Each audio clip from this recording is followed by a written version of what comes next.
Bonjour et bienvenue sur notre chaîne Désir Bébé, dédiée aux essais bébés, à la grossesse et à la maternité. Aujourd'hui, nous abordons un sujet délicat mais important, l'infertilité inexpliquée. Pour de nombreux couples, le désir d'avoir un enfant peut être confronté à des défis et des obstacles, parmi lesquels l'infertilité inexpliquée, qui est un mystère difficile à résoudre. Dans cette vidéo, nous allons explorer les causes possibles, les méthodes de diagnostic et les options de traitement pour l'infertilité inexpliquée, dans l'espoir d'apporter des informations et du soutien à ceux qui traversent cette épreuve. Restez avec nous pour en apprendre davantage sur ce sujet important et complexe.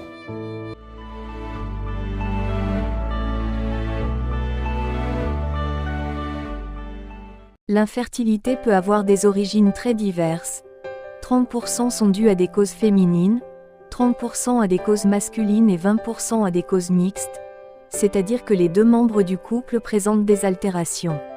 Les 20% restants, en revanche, ont une origine inconnue.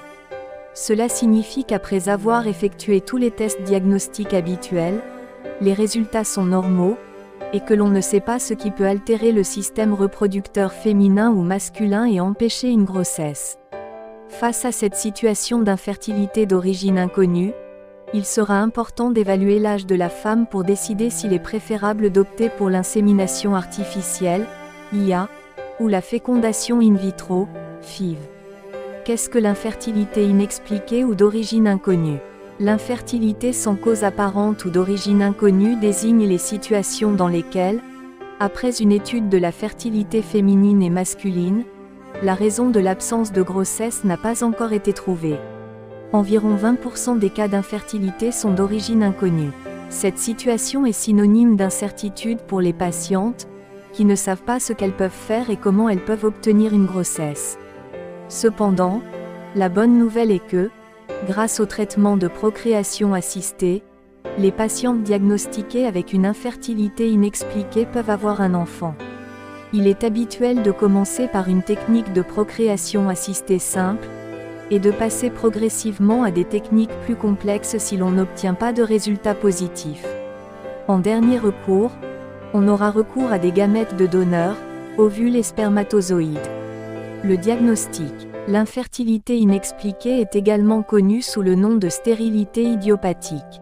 Il convient de dire que le fait de ne pas connaître les raisons pour lesquelles un couple ne tombe pas enceinte, ne signifie pas qu'il n'y a pas de cause spécifique. Tous les cas d'infertilité ont une cause, mais celle-ci est parfois difficile à détecter. Pour toutes ces raisons, on considère qu'un couple présente une infertilité inexpliquée lorsque les conditions suivantes sont réunies. Les cycles menstruels sont réguliers. L'analyse hormonale des jours 3 à 5 du cycle menstruel est normale. L'hormone antimullérienne se situe dans les limites de référence normales. L'hystérosalpingographie indique que les trompes de Fallope sont perméables. Les échographies indiquent que l'anatomie de l'utérus est régulière, sans présenter de fibrome ou de polype. Le nombre de follicules antraux, AFR, à l'échographie est supérieur à 5 et la ligne endométriale est régulière et homogène. Tous les paramètres du séminogramme sont dans les valeurs de référence. Les rapports sexuels sont fréquents, en particulier à proximité de la période d'ovulation. Le couple essaie de concevoir depuis au moins 1 an, sans succès. En plus de tous les tests diagnostiques évoqués jusqu'à présent, il existe des tests supplémentaires qui peuvent permettre de trouver la cause de l'infertilité.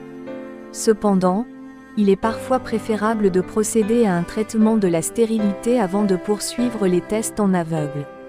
Il peut également arriver que, même si un diagnostic d'infertilité inexpliquée est posé au départ, la cause exacte de l'infertilité soit identifiée après des échecs répétés des traitements de procréation assistée, des avortements spontanés, ou en effectuant davantage d'examens complémentaires. Les causes de l'infertilité inexpliquée.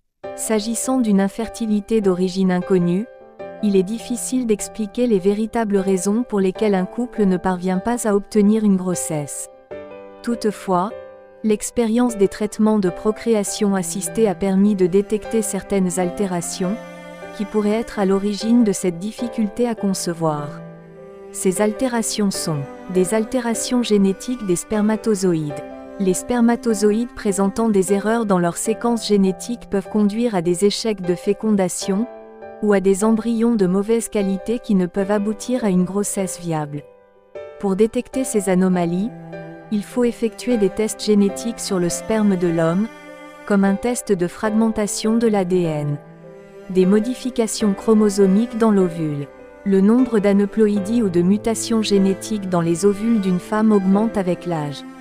Même si la femme a des cycles ovulatoires normaux, il est possible que la qualité des ovocytes soit affectée, et qu'ils ne soient pas capables de donner naissance à des embryons qui s'implantent et se développent normalement. Des altérations de l'embryon. En fécondant les ovules avec les spermatozoïdes en laboratoire, il est possible d'observer la morphologie des embryons et leur développement. Les embryons présentant des cellules asymétriques, une fragmentation, des noyaux multiples ou des embryons à croissance lente, sont considérés comme étant de mauvaise qualité, et donc plus susceptibles de se bloquer et de conduire à des échecs d'implantation, ou à des avortements biochimiques. Des échecs d'implantation. Pour que l'embryon adhère à la paroi utérine et commence son développement, l'endomètre doit être réceptif et il doit y avoir une synchronisation parfaite entre l'embryon et l'endomètre. Une fenêtre d'implantation déplacée peut entraîner un échec de l'implantation et l'impossibilité d'obtenir une grossesse. Toutes ces altérations peuvent conduire à une infertilité d'origine primaire ou secondaire inconnue, c'est-à-dire que le couple peut avoir déjà eu un enfant dans le passé, et ne pas être en mesure d'en concevoir un second. Il convient de noter que l'âge de la femme est également un facteur très important qui doit être pris en compte lors de la recherche d'une cause d'infertilité. À partir de 35 ans, la probabilité d'obtenir une grossesse naturelle diminue considérablement en raison du vieillissement des ovaires. Traitement de l'infertilité inexpliquée. Le traitement approprié de l'infertilité inexpliquée dépend de l'âge de la femme. En général, si le couple est jeune et que les tests n'indiquent rien de pertinent, les spécialistes ont recours à un traitement empirique et échelonné, c'est-à-dire des techniques les plus simples aux plus compliquées. En revanche, si la femme est déjà d'un âge maternel avancé, les spécialistes peuvent indiquer un passage direct à un traitement très complexe, comme la fécondation in vitro, FIV. Examinons maintenant étape par étape la démarche à suivre pour obtenir une grossesse chez un jeune couple souffrant d'une infertilité inexpliquée. Le traitement naturel. Parfois, de petits changements dans le mode de vie du couple peuvent résoudre ce problème d'infertilité. Voici quelques conseils importants pour la recherche d'une grossesse.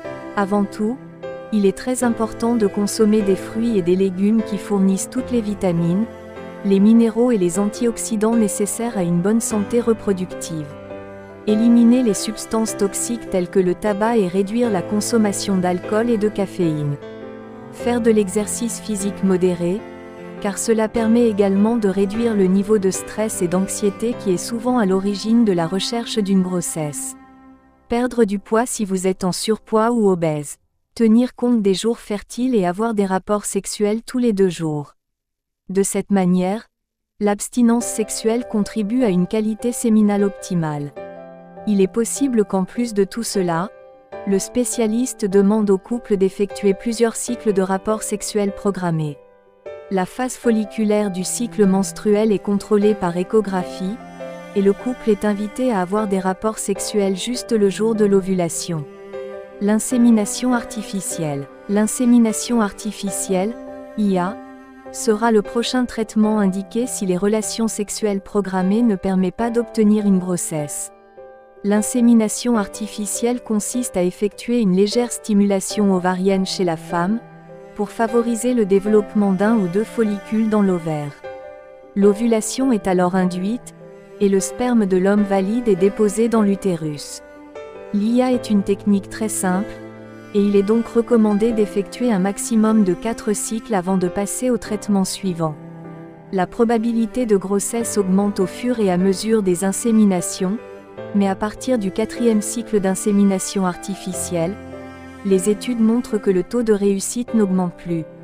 La fécondation in vitro. Lorsque les traitements d'insémination artificielle précédents ont échoué, ou si la femme est âgée de plus de 36 ans, le traitement indiqué pour obtenir une grossesse sera la FIV.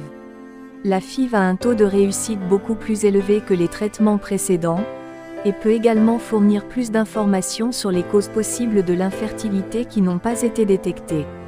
Dans le cadre de la FIV, les ovules et les embryons d'une femme peuvent être examinés au microscope après la fécondation. Il est ainsi possible de les classer en fonction de paramètres de qualité établis. L'embryon de meilleure qualité sera choisi, pour être transféré dans l'utérus de la mère et tenter d'obtenir une gestation. Les tests complémentaires. Si après toutes les procédures mentionnées, la grossesse ne se produit toujours pas, le spécialiste devra demander au couple de continuer à effectuer d'autres tests ou techniques plus complexes, notamment le karyotype. Il consiste en un test génétique permettant de connaître la structure et le nombre de chromosomes, et de détecter d'éventuelles altérations telles que des duplications, des inversions, etc.